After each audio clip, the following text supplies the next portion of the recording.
Bien-aimés dans le Seigneur, chers auditeurs, nous vous saluons dans le merveilleux nom de notre Seigneur Jésus-Christ. Nous sommes heureux de vous retrouver ce matin et de vous savoir toujours aussi nombreux et fidèles à ce rendez-vous quotidien pour partager la parole de Dieu avec nous, et ceci d'après ce programme de méditation préparé par la Ligue pour la lecture de la Bible. Aujourd'hui, mardi 5 novembre, nous méditons dans Daniel chapitre 4, versets 1 à 18. Daniel 4, 1 à 18. Nous prions avec Papa Dani Moubeno avant de lire ce texte. Nous te bénissons, Seigneur notre Dieu, Seigneur du ciel et de la terre, maître des temps et des circonstances. Merci pour ta parole. Oui, il est écrit que la foi vient de ce qu'on entend, et nous prions, Seigneur, que cette parole vienne encore, oui, faire naître en nous la foi, et une foi qui persévère, quelles que soient les circonstances. Oui, que cette parole, mon Dieu, oui, continue à nous éclairer, à nous nourrir, au nom de Jésus-Christ.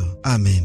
Amen. Daniel chapitre 4 verset 1 à 18, c'est le texte de notre méditation de ce mardi 5 novembre.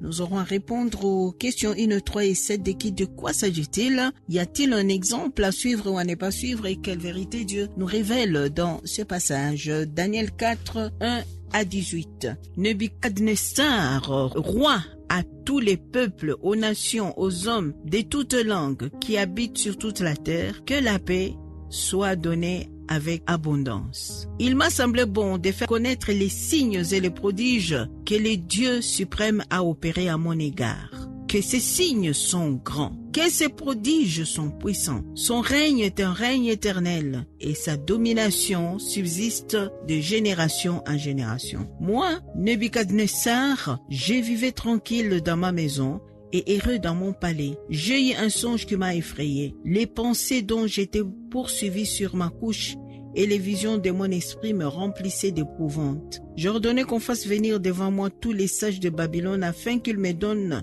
l'explication du songe. Alors vinrent les magiciens, les astrologues, les chaldéens et les devins. Je leur dis le songe, et ils ne m'en donnèrent point l'explication. En dernier lieu se présenta devant moi Daniel, nommé Beltchassar, d'après le nom de mon Dieu, et qui a en lui l'esprit des dieux saints. Je lui dis les songes.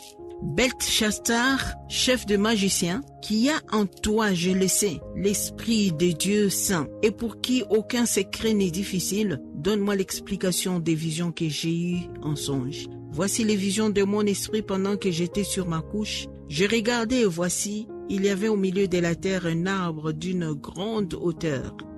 Cet arbre était devenu grand et fort. Sa cime s'élevait jusqu'aux cieux, et on les voyait des extrémités de toute la terre. Son feuillage était beau et ses fruits abondants. Il portait de la nourriture pour tous. Les bêtes des champs s'abritaient sous son ombre. Les oiseaux du ciel faisaient leur demeure parmi ses branches, et tout être vivant tirait de lui sa nourriture. Dans les visions qui se présentaient à mon esprit pendant mon sommeil, je regardais et voici un de ceux qui veillent et qui sont saints descendit des cieux.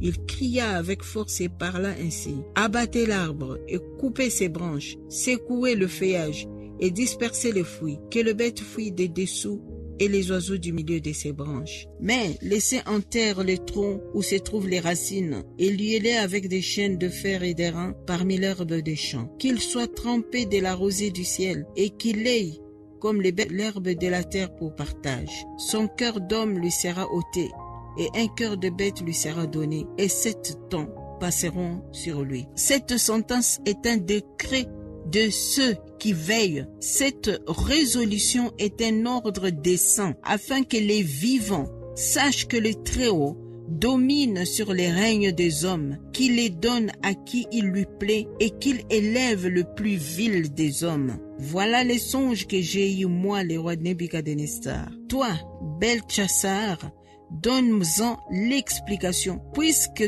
tous les sages de mon royaume ne peuvent me la donner. Toi, tu le peux, car tu as en toi l'esprit des dieux saints. Voilà, bien-aimés, nous venons donc de lire le texte de notre méditation de ce mardi 5 novembre, Daniel chapitre 4, versets 1 à 18. Nous répondons aux questions 1, 3 et 7. De quoi s'agit-il? Y a-t-il un exemple à suivre ou à ne pas suivre? Et quelle vérité Dieu nous révèle dans ce passage? Je vous laisse la parole, Papa Daniel. Ici, nous voyons que c'est un autre songe. Donc finalement, dans ce livre, il y a beaucoup de songes que le Seigneur a révélés, a montré à Nebuchadnezzar comme roi. Et ici, particulièrement, c'est encore un autre songe qui reçoit et qui n'a pas oublié, hein, parce que le songe précédent il a oublié. Il demandait quelque chose de compliqué au sage de lui donner, de lui révéler le songe et l'explication, tandis qu'ici il a vu le songe qu'il raconte et mais ce qui est merveilleux dans la manière dont Nebuchadnezzar a introduit le songe qu'il a eu, il commence par élever Dieu, il commence par louer Dieu, il commence par l'adorer. Et ça, c'est merveilleux quand il dit à tout le peuple, aux nations, aux hommes de toute langue qui habitent sur la terre, que la paix vous soit donnée avec abondance. Il m'a semblé bon de faire connaître les signes et les prodiges que le Dieu suprême a opéré à mon égard. Non, vraiment. Donc, la manière même dont il introduit ce songe nous fait voir que, oui, certainement qu'il a évolué dans sa manière de comprendre ces dieux-là, dans sa manière de connaître ces dieux et dans sa manière, oui, d'interagir avec Dieu. Parce qu'ici, il loue ces dieux. Et au verset 3, que ces signes sont grands, ce que Dieu a accompli donc, que ces prodiges sont puissants et son règne est un règne éternel et sa domination subsiste de génération en génération. On croirait que c'est Daniel qui dit ça. Oh non, mais c'est Nebuchadnezzar qui introduit le songe qu'il a eu. Ça, vraiment, c'est quelque chose de merveilleux, de voir que Dieu est le Dieu non pas seulement d'Israël, il n'est pas seulement le Dieu d'une nation, mais il est le Dieu de l'univers. Même à Babylone, le Seigneur s'est manifesté et les cœurs ont été touchés. Donc c'est pour dire que non, nous ne devons pas, nous en tant que croyants, en tant que chrétiens, voir les autres comme étant déjà condamnés. Non, le Seigneur a besoin de toutes les âmes, oui, pour que ça sauve. D'ailleurs, voilà pourquoi l'apôtre Paul nous dit dans Ephésiens 2 que c'est par la grâce que nous sommes sauvés au moyen de la foi. Et cette grâce-là, Dieu peut la faire à quiconque. Alors, exemple à suivre donc de la part de Nebuchadnezzar, ce roi païen, mais qui ouvre son cœur à la grâce de Dieu, jusqu'à proclamer que c'est Dieu-là, son règne est un règne éternel et sa domination subsiste de génération en génération. Il a eu son songe et à la fin, il fait appel à Daniel pour lui dire, écoutez, moi je ne suis pas capable, mais toi tu as l'esprit de Dieu. Je crois qu'il est dit au verset 9. Le verset 9 nous dit ceci, Belchassar, donc Daniel, chef des magiciens, qui a en toi, je le sais, l'esprit de Dieu saint, et pour qui aucun secret n'est difficile. Donne-moi l'explication des visions que j'ai eues en songe. Oh, ça c'est merveilleux. Donc il croit que le Dieu de Daniel est capable d'en donner l'explication. Donc ça c'est vraiment un exemple à suivre. Et c'est vraiment un exemple à suivre. Et dans ces textes, le roi babylonien qui a fait un songe nous apprend encore des choses qui ne sont pas évidentes pour nous de connaître. Au verset 13, il dit, « Dans les visions qui se présentaient à mon esprit pendant mon sommeil, j'ai regardé, et voici un de ceux qui veillent et qui sont saints descendit des cieux. » Ceux qui veillent et qui sont saints, un d'eux est descendu du ciel. Donc, il y a dans le monde spirituel ceux qui sont saints et qui veillent. Il y a Dieu, mais autour de notre Dieu, il y a, bien sûr, notre Dieu, c'est le Fils et le Saint-Esprit. Mais autour des dieux, il y a des myriades des esprits, des anges qui font des services pour accomplir la volonté de Dieu.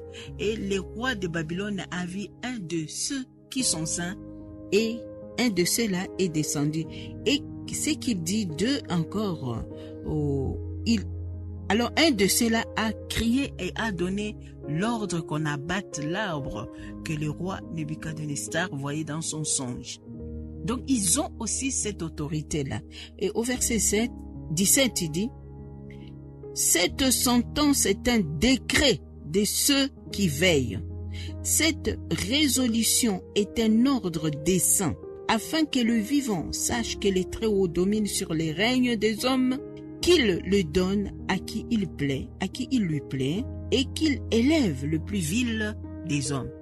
Donc, il nous fait des révélations sur ce monde spirituel de ceux qui servent notre Dieu. Ils sont capables de prendre des décrets, de prononcer des sentences, de prendre des résolutions, de donner des ordres. Et dans quel but? Pour que les hommes apprennent que les Très-Hauts dominent sur les règnes des hommes et qu'il les donne à qui il lui plaît et qu'il élève le plus vil des hommes. Donc, tout ce qui arrive ici sur terre, même quand on voit un homme qui n'en est pas digne être élevé, c'est dans le plan de Dieu. Il sait pourquoi il fait. Il le fait pour que l'on sache que c'est lui qui est Dieu. Dans tous les temps, dans tous les lieux, dans toutes les nations, il est Dieu. Et il a autour de lui des esprits qui sont à son service pour accomplir ces choses-là. Papa Dani, on n'a plus le temps. Je vais vous laisser prier. Je crois que nous pouvons grignoter un peu de temps et prier par rapport à ce que nous avons appris. Seigneur, c'est vrai que tu es Dieu. Et Nebuchadnezzar l'a compris, que tu fais ce que bon te semble, car tu es Dieu dans les cieux, sur la terre et dans l'univers tout entier. Seigneur, apprends-nous à nous prosterner et à comprendre que tu peux tout, parce que c'est toi qui élèves, baisse, et tu élèves même l'homme qui n'en est pas digne, parce que c'est toi qui décides de tout. Apprends-nous, Seigneur, oui, à comprendre et à accepter ta volonté en toutes choses, par Jésus-Christ. Amen. Amen.